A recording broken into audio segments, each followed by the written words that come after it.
bau badan dan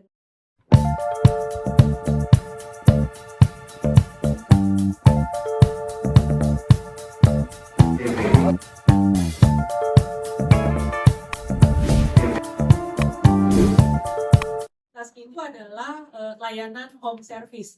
Nanti di tahun depan kita bakal ada lagi yang akan membuat jadi game changer lah di Indonesia. Jadi nggak hanya home service itu aja gitu.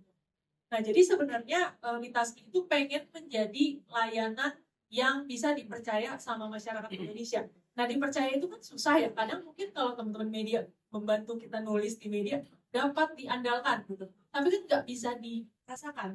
Makanya nanti setelah acara ini juga kami akan kasih pengalaman itu biar tahu sejauh mana nih kita bisa dipercaya.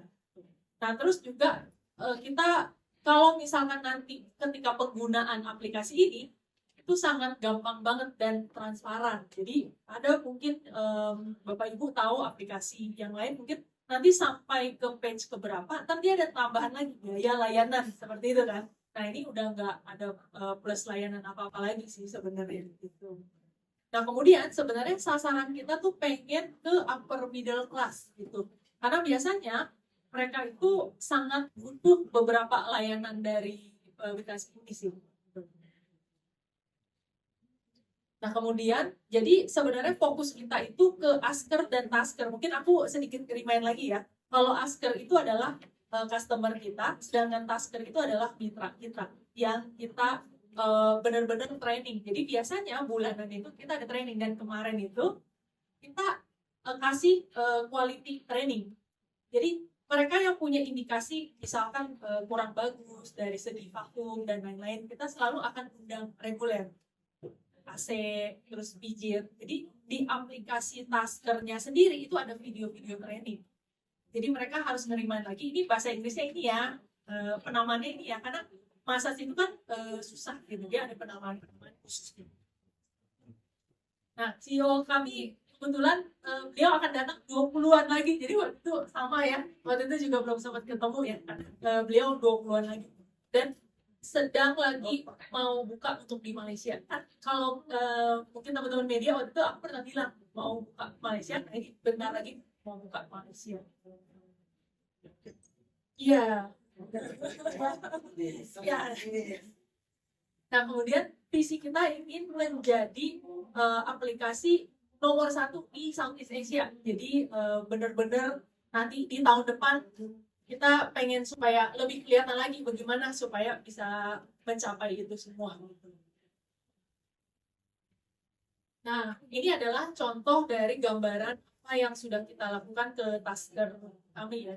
Jadi kalau misalkan yang bajunya seperti ini adalah Tasker cleaning.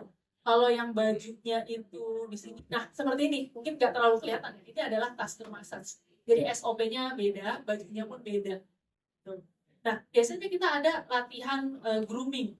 Kadang Bapak Ibu mungkin nggak sadar, kalau massage itu kan berhubungan langsung dengan badan ya. Jadi bau badan manusia kecium gitu. Jadi biasanya kita akan selalu kasih tahu mereka sebelum mulai cuci tangan, hand sanitizer, dan jangan lupa semprot juga parfum karena ada beberapa yang mungkin bau badan dan lain-lain. Jadi kita biasanya harus ada grooming dulu ke Tasker kita. Yang kedua adalah dari service quality-nya. Jadi mereka itu harus satu standar. Pijit berarti jangan yang beda-beda gitu. Kecuali dari customer mintanya kerasan dikit ya Bu, kerasan dikit Pak. Nah itu beda. Tapi semuanya harus ada standar yang sama. Makanya biasanya kita pasti selalu ada regular training. Nah, untuk service areanya, mungkin kalau Bapak Ibu ingat, waktu itu di Pimpinti lama itu sekitar 16 kota di Vietnam. Sekarang udah 20 kota di Vietnam sendiri. Nah, kemudian di Indonesia itu kita udah di satu lokasi baru, Semarang. Per hari ini, ada tim kita yang udah di Jogja. Jadi kita akan jadinya 21 kota di Jogja gitu. Rencananya di tahun ke depan kita akan buka di beberapa kota lainnya lagi. Yang pasti kita pengen lebih menguasai wilayah Jawa dulu. Untuk yang pulau-pulau berikutnya itu masih diplanningkan untuk di tahun depan. Nah, ini adalah aplikasi ya, mungkin Bapak Ibu yang udah pernah nyobain kemarin yang voucher massage. Nanti kalau misalkan ada yang kemarin belum sempat pakai, nanti bilang aja ya. Iya, nanti bilang aja, Bu. Nanti mungkin besok lah, aku akan kasih